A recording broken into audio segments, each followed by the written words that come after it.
2 o 3 diapositivas generales de la idea del enfoque y después vamos a pasar a los principios. Los principios son 12, entonces la idea es charlar sobre cada uno para poder entender más o menos cuál es la herramienta y el enfoque de aplicación. Entonces, vamos a intentar que sea lo más dinámico posible, puede ser largo. Tratemos en todo caso, insisto, interrúmpame en el momento que sea, pero sí, como la idea es, por eso les venía contando cuál es la parte práctica. Presento los 12 principios y la idea es tratar de generar un entendimiento de esos principios en función de bajarlos a los casos que estén abordando, que estén trabajando. Entonces la idea es que hagan un trabajo grupal y que un poco en un plenario, más o menos la dinámica que ya vienen trabajando, cada grupo nos comparta su producción en el sentido de yo ahí estar ayudando a ver qué se comprendió y qué no, o qué se pudo aplicar o qué no de estos principios y de la identificación de los servicios. Entonces, por cada principio hay algunos ejemplos o una bajada de un autor que hace para tratar de explicar cómo aplicarlo. Pero insisto, capaz que lo más rico va a ser tratar de dejarle tiempo a ese trabajo grupal y dejarle tiempo a esa devolución para que vayamos entonces sacándonos las dudas de si interpretamos o no bien algún principio, si lo podemos aplicar o no. Que en algún caso se estuvo diciendo, bueno, a ver, de lo que vemos, ¿qué podemos aplicar y qué no? Bueno, esa discusión va a ser súper interesante en función de, insisto, lo que les voy a plantear de la idea. Enfoque ecosistémico. Es un acuerdo de gran escala, se promovió en la Convención de la Diversidad Biológica, se vino trabajando previo al 92 y en el 92 se empezó a instituir. Es decir, que ya tiene bastantes años, tiene 3 décadas, más de 3 décadas. Es una estrategia lo más sencilla posible, estos 12 principios, para la gestión integrada de tierras, aguas, recursos vivos, por lo cual se promueve la conservación, pero a la vez la utilización sostenible o el uso. De modo equitativo, ¿no?, en diversos aspectos de estos recursos naturales o del sistema. Considera que la meta de conservación involucra de la misma manera a las comunidades y a los ecosistemas. Y las comunidades, entendiendo a las comunidades humanas, a las comunidades de personas, ¿no?, involucra al ser humano, el ser humano dentro del ecosistema, pero entendiendo que su sociedad y su cultura claramente nos dan un nivel de complejidad que queremos abordar con un poco más de foco.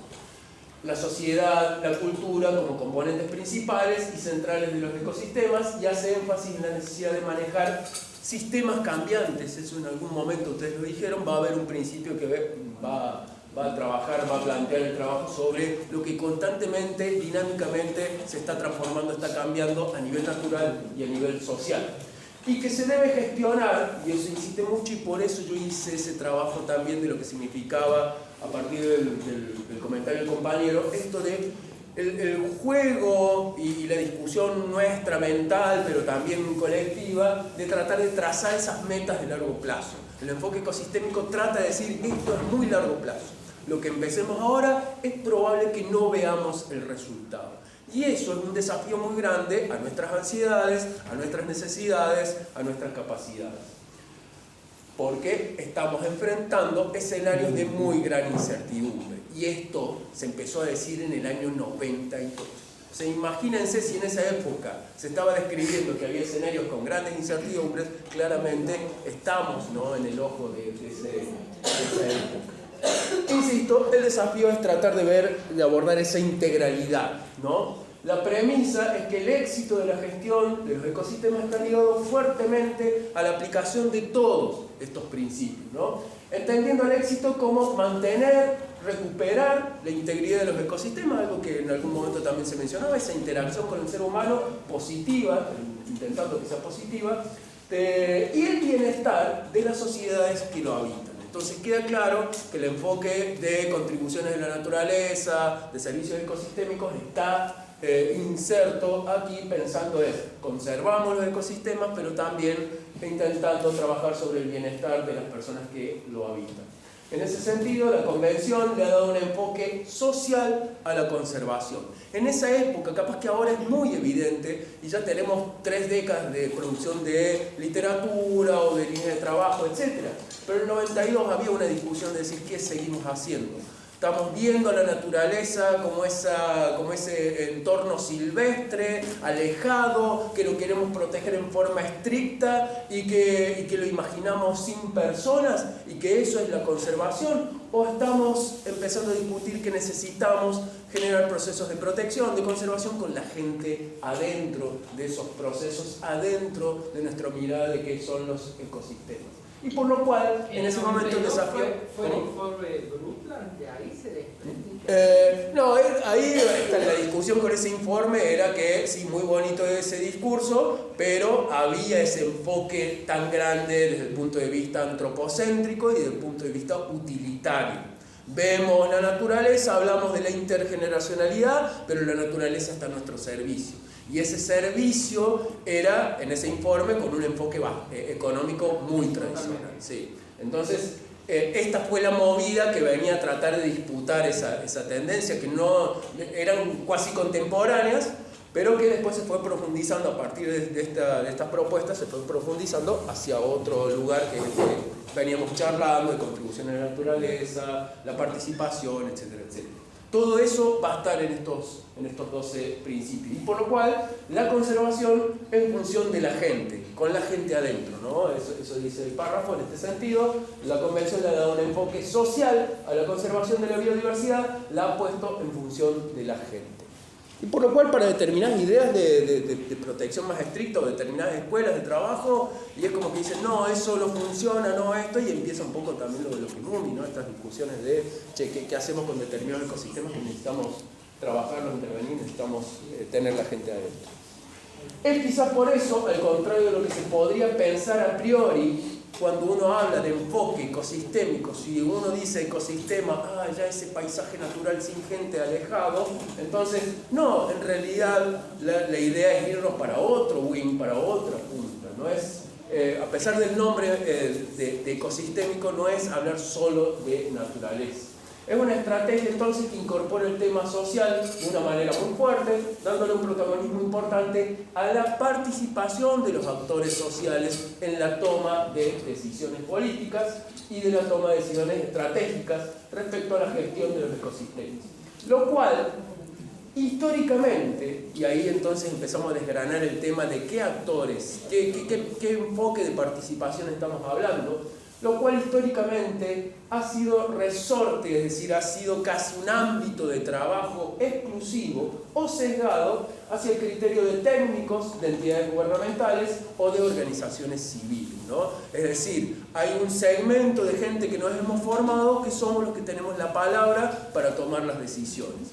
No, acá lo que vamos a hablar, y en función de lo que el panel intergubernamental, Sandra Díaz y ese enfoque de contribución a la naturaleza dice, no, pero hay otros actores que tienen que participar en la discusión, porque esos actores no solo viven en el territorio y tienen derechos, sino que esos actores los necesitamos tener como aliados, necesitamos trabajar para esos actores, trabajar para esos actores, trabajar con esos actores, trabajar en función de su conocimiento, trabajar en función de sus propias decisiones. Entonces era abrir el esquema más tradicional de gente que tiene una autoridad o una potestad gubernamental, gente que tiene una autoridad o una potestad de conocimiento, abrir el mapa de actores que participan en los procesos de decisión de los ecosistemas.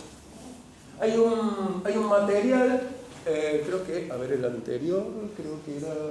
Sí, hay dos materiales, este refiere mucho al tema áreas protegidas, son poquitas páginas las que les sugiero de lectura introductoria del enfoque ecosistémico. Igualmente este material les va a servir para quienes trabajen en áreas protegidas. Hay una cantidad de páginas referidas a planificación en áreas protegidas, ejemplos, herramientas, modelos de trabajo, así que les va a servir, pero con enfoque ecosistémico son estas poquitas páginas que les sugiero abordar. Pero hay otro material, digo, dentro de la bibliografía obligatoria, no complementaria, está esta guía para la aplicación y monitoreo del enfoque ecosistémico. Son autores latinoamericanos, ya tienen unos años, del 2011, pero Arguedas Moras es el autor del documento anterior. Arguedas Moras, junto con otras dos personas de Latinoamérica, han desarrollado este documentito bastante sencillo en la lectura, un poquito más grande, simplemente son unas pocas páginas que sugiero para el contexto de lo que presento, pero el resto del documentito yo creo que les puede llegar a servir, insisto, guía para la aplicación y monitoreo del enfoque ecosistémico. Es para que vayamos entrando en contexto de que es un enfoque que sirve para todo tipo de proyectos o procesos, ¿no? En esta mirada del ecosistema con la gente adentro, con la sociedad y las personas adentro. Hay, esa doble E es el acrónimo, la síntesis de la etiqueta de enfoque ecosistémico, está en el centro, muestra flechitas en forma radial hacia lo que yo llamo, hacia dos círculos, ¿no? Un círculo interno que yo le llamo diferentes herramientas para concretar, para realizar o ejecutar, y en un círculo por fuera diferentes estrategias de gran escala. El enfoque, los principios que vamos a ver, la idea es que pueden aplicarse a cualquier, o deberían aplicarse a cualquier tipo de herramienta que esté intentando generar una estrategia en diferentes ecosistemas. Estrategias que pueden estar desde el demostrar la posibilidad del desarrollo y la conservación en conjunto. Hay una flecha, o mejor dicho, hay una herramienta que dice ordenamiento territorial, tratando de tener una gran estrategia de integrar entonces ese desarrollo con la conservación a escala local, a escala regional, en la multiescalaridad. Sistemas de áreas protegidas donde la intención es descentralizar los procesos de gestión y llevarlos a los territorios para hacer conservación natural. El compañero que mencionó corredores como una herramienta para la estrategia de conectar, ligar paisajes funcionales a diferentes escalas, pequeños corredores biológicos de algunas pocas hectáreas, pequeños corredores que pueden estar linealmente trazados o pensados en río, grandes corredores de millones de hectáreas que pueden conectar diferentes áreas protegidas. Entonces también, como bien decía el compañero, una estrategia de trabajo, una herramienta y estrategias de trabajo bastante pensadas y desarrolladas a múltiples escalas en la provincia, en el país, en los diferentes continentes. El manejo sostenible de bosques, la gestión integral de cuencas, diferentes herramientas para diferentes estrategias, todas podrían estarse pensando y aplicando en función de tener estos 12 principios vistos, mirados. No es una receta, hay una última diapositiva, esa va a ser la de la felicidad porque será la última diapositiva, van a estar todos esperando esa diapositiva. Hay una que dice qué es y qué no es el enfoque ecosistémico, ¿no? Ahí vamos a resumir esta cuestión que vamos a ir constantemente diciendo. No es una receta, es una propuesta, estar mirando 12 aspectos que son muy fundamentales y que hay que mirarlos los 12 al mismo tiempo. Pero es cierto que en sus proyectos dirán, che, a mí este principio me está costando encontrarle la vuelta de cómo aplicarlo, o en mi escala no imagino cómo generar esto. Bueno, la idea de los trabajos grupales es que estos principios que veamos, habrá 5 o 6 que no me los imagino cómo implementarlos. Listo, que esa sea la duda, que se anoten para charlarlo ahí luego en el plenario. Esto lo pasamos y vamos a los principios. Estos 12 principios, para comprenderlos en función de un curso que tomé con Stanley Arguedas Moras, este autor que se dedica mucho a áreas protegidas de Costa Rica, los agrupó. Hay unas explicaciones que este autor va a dar por cada uno, los baja a procesos de planificación en áreas protegidas, pero básicamente son procesos de planificación en el territorio, así que son esas explicaciones que les voy a compartir, son totalmente transferibles a cualquier tipo de proceso de planificación. Stanley lo que hace es tratar de agrupar los principios para entenderlos de cómo algunos se relacionan entre sí, ¿no?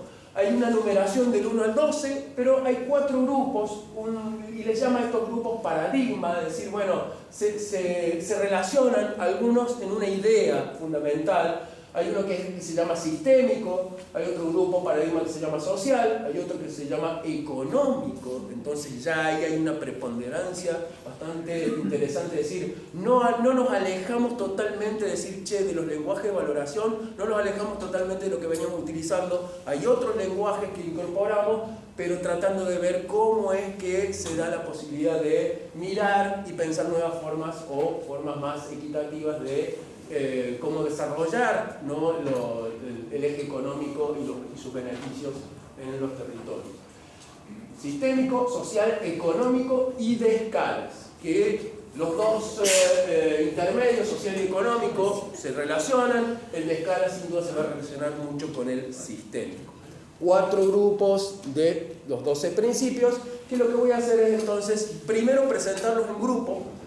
La numeración del 1 al 12 está mezclada en estos grupos, ¿no? Entonces no es que los 4 primeros son de tal paradigma, los 3 siguientes, no, están mezclados los principios, no es ningún problema. La idea también es que van a tener para el trabajo acá los 12 en una sola proyección, una sola diapositiva para que los vean. No hay problema si después no recuerdan cuál era el sistémico, cuál era el económico, no hay drama. Es entender los principios y después hacer ese ejercicio con sus propios proyectos. Del paradigma sistémico, pensando entonces, hay que ver diferentes partes del sistema, hay que entenderlas en conjunto, creo que son 3 principios que los agrupan. El principio 3 dice: los administradores de ecosistemas deben tener en cuenta los efectos, y habla de reales o posibles, y se refiere más a actuales o que todavía no se dan, posibles a futuro, de sus actividades en ecosistemas adyacentes o en otros ecosistemas. Entonces, así como la escala temporal es un desafío, acá es la escala espacial. Por eso digo que también se relaciona mucho lo sistémico con las escalas. Los administradores de ecosistemas deben tener en cuenta los efectos de sus actividades en ecosistemas adyacentes y en otros ecosistemas. Así estemos pensando en trabajar en el bosque de llanura, ¿no? ¿Qué pasa si estamos en una misma cuenca? ¿Qué pasa en el ecosistema serrano? ¿Qué pasa en el ecosistema Salinas si es la cuenca baja de nuestro ecosistema, en parte de bosque de llanura, en parte de sierras? Ni hablar de ecosistemas más pequeños, rodeados de toda otra matriz de otro ecosistema. Ese es uno. Ya vamos a dar algún ejemplito, una bajada, simplemente los voy contextualizando un poquito. La conservación de la estructura y funcionamiento de los ecosistemas debería ser un objetivo prioritario del enfoque. Entonces, sí, queda claro que el sistema natural necesitamos una comprensión. Ya va a venir en lo social y en algún otro grupo, de dónde podemos obtener la información, un principio va a hablar de eso, pero queda claro que tenemos que tener conocimiento de qué especies, qué relaciones, qué funciones se dan en el sistema natural y que deberíamos poner foco en conocer y operar sobre mantener o mejorar esos procesos. Los ecosistemas se deben gestionar dentro de los límites de su funcionamiento. Y uno dice, bueno, ¿tendré la información? ¿Tendré el conocimiento de esos límites? Bueno, ahí les daré una bajada y un par de gráficos y hasta incluso un método de ejemplo de algo muy puntual, /general, como para que entiendan qué herramientas debemos empezar a imaginar para aplicar este principio. 3 principios del paradigma sistémico. Vamos con el primero a desarrollarlo un poquito más. Entonces, pongo de nuevo el texto del principio y hago esta bajada que este autor les llama implicancias en la práctica. Hay unas paginitas de las 10 a las 17 de este material, son 7 paginitas que hace esta recomendación de qué tener en cuenta para llevar a la práctica el enfoque. Entonces es como, te doy un ejemplo y siempre vamos tratando de particularizar, siempre vamos dando algún ejemplo más. Implicancias en la práctica de los administradores deben tener en cuenta los efectos reales o posibles de sus actividades en ecosistemas adyacentes. Empecemos por el diagnóstico, que debe abarcar en su análisis geográfico a los ecosistemas relacionados directamente con aquellos protegidos dentro del área. Es decir, si el autor está hablando de áreas protegidas, empieza a hacer esas relaciones. Es decir, bueno, hay un límite de una herramienta de trabajo que es el área protegida y tengo que hacer un diagnóstico. Pero guarda, no es solo el diagnóstico hacia adentro de ese límite que va a ser el área de trabajo de ustedes, no será un área protegida, o sí, capaz, depende del caso, pero sí va a haber un límite de un área de trabajo de ustedes, un ecosistema local, pero ese ecosistema local va a tener ecosistemas alrededor. El diagnóstico no solo lo tienen que hacer mirando ese ecosistema, sino qué está pasando, qué relaciones se dan con ecosistemas adyacentes. Pero queda claro de que guarda con desmedirse con la escala. Acá dice, el diagnóstico debe abarcar en su análisis geográfico los ecosistemas relacionados directamente con aquellos de nuestra área de estudio en un ámbito territorial congruente con las capacidades de gestión. Recién hablábamos con las compañeras que estaban pensando en un área protegida. Guarda con la dimensión de esa área protegida. Guarda con lo que después vamos a necesitar a nivel de personal, a nivel de financiamiento, a nivel de capacidad técnica. Mientras más grande el área, más desafío hay en las capacidades que necesitamos de gestionar. Ese análisis hay que hacerlo, a pesar de que la teoría nos dice, sí, ven ecosistemas adyacentes. ¿Qué? Del bosque de llanura también tengo que ver el bosque serrano en la cuenca alta. Sí, hay que hacerlo, pero después en su área de trabajo, sus propuestas, piénsenlas bien en función de las capacidades de gestión. Yo en clase, cuando trabajo mucho este principio, justo yo utilizo este escenario que ustedes tienen del bosque serrano. Más que todo yo utilizo este ecosistema de bosque y llanura con el de las salinas, esos dos grandes ecosistemas que están pegados, y que el ecosistema de salinas en Córdoba tiene dos áreas protegidas, ¿no? Tiene un área protegida casi abarcando, no abarca el 100% de las salinas grandes en Córdoba, que es la reserva de uso múltiple Salinas Grandes. Y hacia adentro, es realmente una curiosidad muy grande a nivel del centro de Argentina, a nivel de Córdoba, pero del centro de Argentina, se encuentra un monte elevado, son 8.000 hectáreas de lo que se llama, el lugar, la toponimia se llama Monte de las Barrancas, porque es un monte elevado, alrededor de entre 4 a 8 o 10 metros por sobre el nivel de las salinas. Y es un choricito que está en el medio de las salinas, aislado por un par de kilómetros. Tiene bosque chaqueño, pero está aislado de un par de kilómetros del resto del bosque chaqueño de la llanura, ¿no? Como una isla. Es como una isla, totalmente. ¿Qué hay ahí? ¿Qué hay ahí? Hay vegetación chaqueña chaparrada, hay especies arbóreas que no han desarrollado su altura máxima o climáxica, como lo queramos llamar en fitogeografía, pero hay un bosque chaqueño con diversidad, hay una notable diversidad de especies, pero en esa elevación, en esa abstracción, en esa diferencia de relieve con las salinas, y separado por un par de kilómetros de no estar conectado con el resto del bosque chaqueño. Entonces, a nivel natural y a nivel de gestión, porque ese choricito, perdón por el Monte de las Barrancas que le digo choricito, pero para entenderlo, ese choricito es el refugio de vida silvestre Monte de las Barrancas, ¿no? Yo me dedico a áreas protegidas, la herramienta que elijo tiene una normativa a nivel provincial, una ley, la 6964, me da lo que ya por suerte les venía contando, diferentes tipos de categorías o tipos de áreas protegidas. Acá se crearon dos en una suerte de mamuscas, ¿no? Las Salinas Grandes como una reserva de uso múltiple. Tiene gente viviendo desde la costa hacia adentro y no, están en los bordes, pero es cierto que hay sistemas de uso de la salina, hay sistemas de cosecha más artesanales, un poco más intensivos, etc. Pero hay gente viviendo en toda la periferia de la salina, ¿no? Se llama reserva de uso múltiple porque permitiría determinado uso o debería regular determinados usos. Hacia adentro está el Monte de las Barrancas, que tiene una categoría muchísimo más estricta, que es el de refugio de vida silvestre. Y justamente se llama refugio.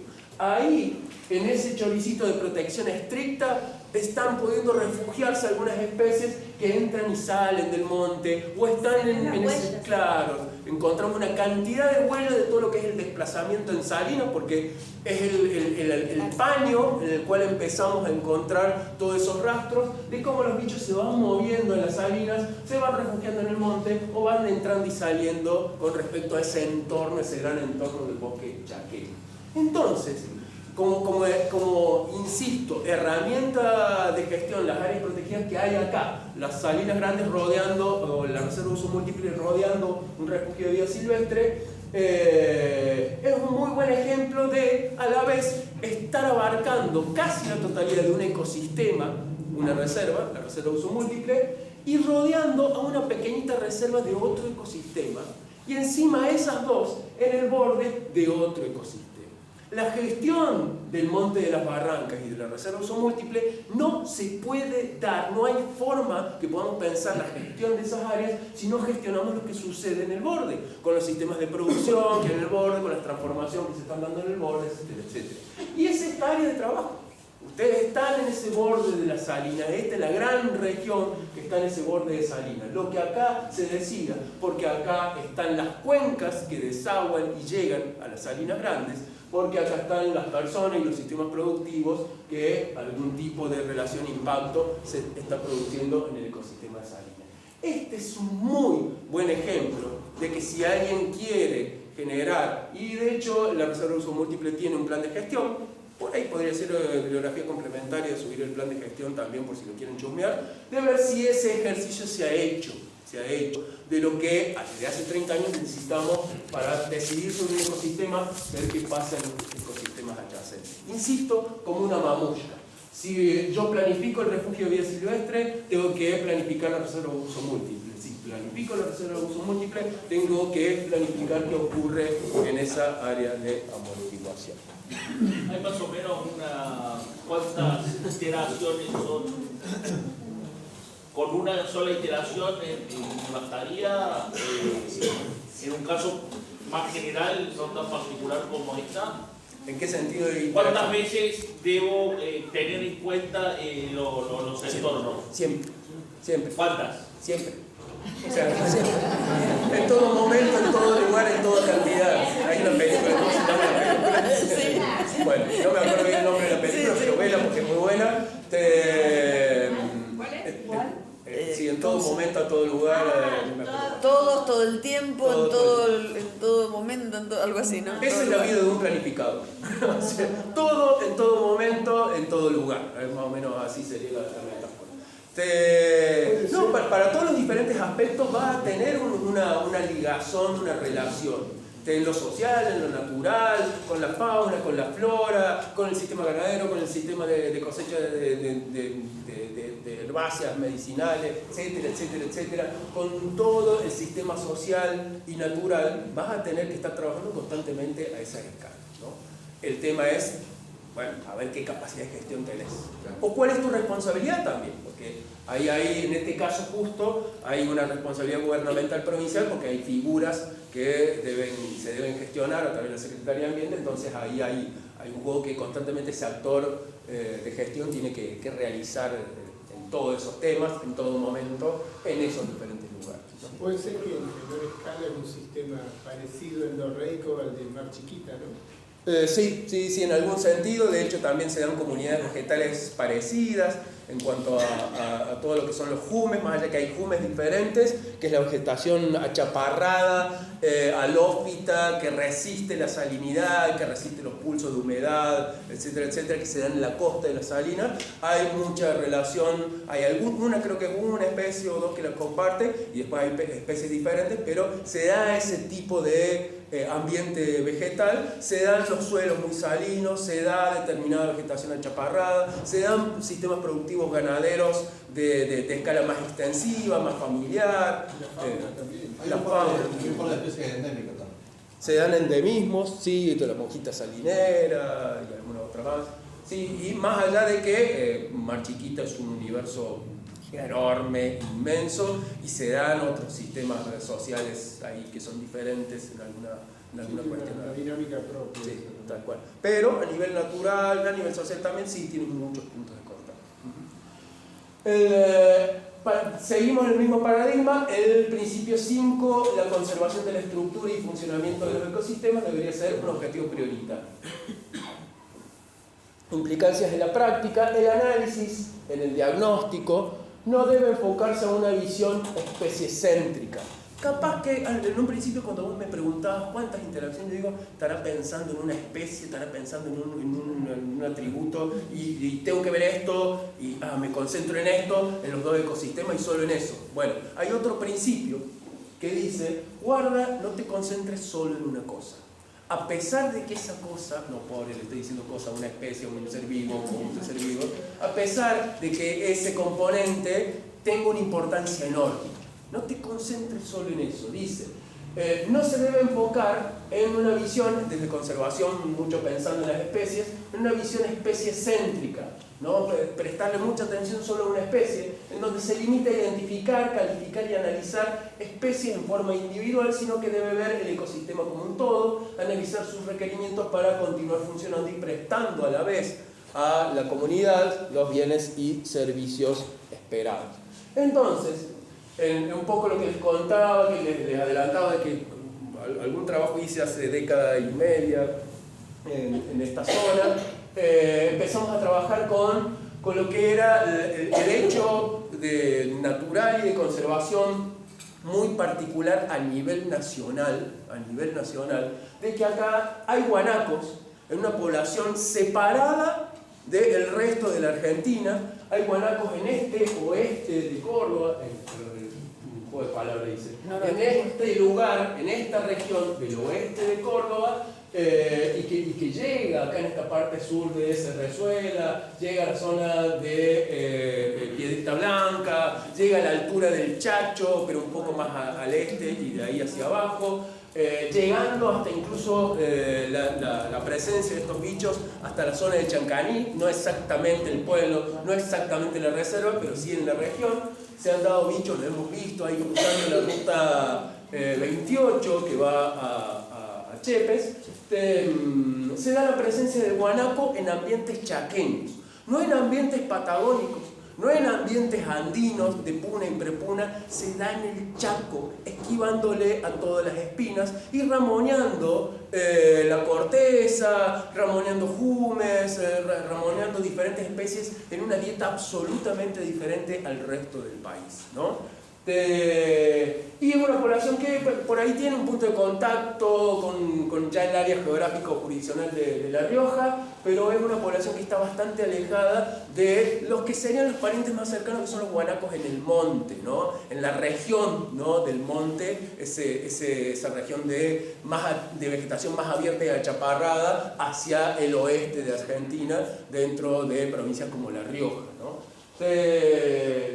Y entonces estos animalitos, por cuestiones de transformaciones, usos, etc., han quedado fragmentados, su población está fragmentada, se ha ido disminuyendo y han sufrido una presión de caza importante, algunas veces porque los productores pensaban de que, o planteaban de que les comía el pasto que debía comerse el animal doméstico o el animal de ganado, ¿no? Entonces veían una competencia, los ecosistemas, las interacciones, estudiarlas, entenderlas, verían una competencia y querían anular esa competencia y lo hacían cazando el guanaco, ¿no? De ahí viene guanaco muerto, donde vamos a la clase que viene. De ahí viene guanaco muerto que vamos a la... ¿Cómo está la población en numerosos? ¿Son tan saludables? Y va fluctuando. Se dice que hay entre 80 y 100 individuos, a veces cuando vamos a recorrer pensamos que son menos, la estimación es entre 80 y 100 individuos, pero va fluctuando, depende también un poco en qué época vamos a hacer el muestreo, etcétera, etcétera. Hay como variables que pueden ayudar a ser más efectivo en ese muestreo. Pero realmente son muy pocos bichos, o sea, deberían ser varios cientos más. ¿Tienen crías únicas? Saben tener un periodo reproductivo de algunas, una cría única, la tienen una vez al año, a veces no, tienen muy poca sobrevida. Realmente el éxito reproductivo puede ser muy bajo, pero sí tienen muchas estrategias de huida. O sea, realmente son bastante inteligentes y tienen una conformación social de vigilancia. Entonces, tienen un comportamiento bastante inteligente para esquivarle a los predadores, pero no para esquivarle un escopetazo. Ese es el problema, ¿no? O por ahí lo que significa también perros, marrones, etc. Bueno, ¿qué pasa? A mí me encanta el guanaco, lo quise empezar a trabajar, a estudiar, ahí también nos charlamos, nos relacionamos con el Mumi, nos contaba cosas, nos enseñaba, nos albergaba, nos daba un rinconcito para estar, y empezamos a trabajar con la comunidad escolar, etc., pensando no solo en el guanaco, y por eso trabajamos con la comunidad escolar, para entender también el pulso social de relación con la especie, el pulso social de vida en el lugar, el pulso productivo, y empezar a intentar también pensar cuáles son las alternativas de conservación de la especie en ese entorno social, intentando conocer qué tanto lo valoraban, lenguajes de valoración, porque la gente decía, ay, sí, el guanaco son hermosos, sí, no, quedan poquitos, hay que cuidarlos. Había todo tipo de expresiones y diálogos de ese tipo que nos ayudaba a comprender ese pulso social, esa interacción social con la especie y tratar de pensar entonces estrategias de conservación por ese lado y entrar en la comunidad escolar. ¿Cómo surge esa especie en ese lugar determinado? Muy buena pregunta. Había miles de guanacos desde Córdoba hasta Paraguay en el Chaco argentino. Miles de guanacos. ¿Cuántos quedan? Quedan acá, no quedan en ningún otro lugar hasta Paraguay, quedan los del monte, que serían, lo que siempre la duda está, che, capaz que los fusilaron a todos, qué malo que soy, ¿no? Capaz que desaparecieron todos los chaqueños y solo quedaron las poblaciones del monte que se fueron corriendo y decían, acá no hay nadie, voy a venir acá porque encuentro lo que yo necesito. Está también esa discusión de teorías ecológicas. En la misma especie, En el sur también están. En Patagonia, pero hablando del guanaco, en Patagonia hay 1 millón de guanacos. Claro, Eso claro. está bueno que... ¿Pero es la misma especie o es una variedad?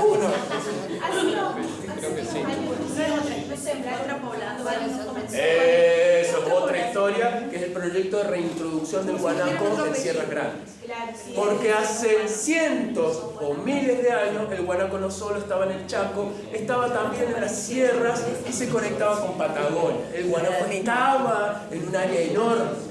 Pero el guanaco chaqueño, que se alimenta diferente y tiene costumbres diferentes, estaba de acá hasta Paraguay, ¿no? Entonces está bien ahí por ahí para contextualizar el dato de que en Patagonia actualmente hay 1 millón de guanacos, con todas las problemáticas mismas que acabamos de contar y varias. ¿Tiene una protección especial esto?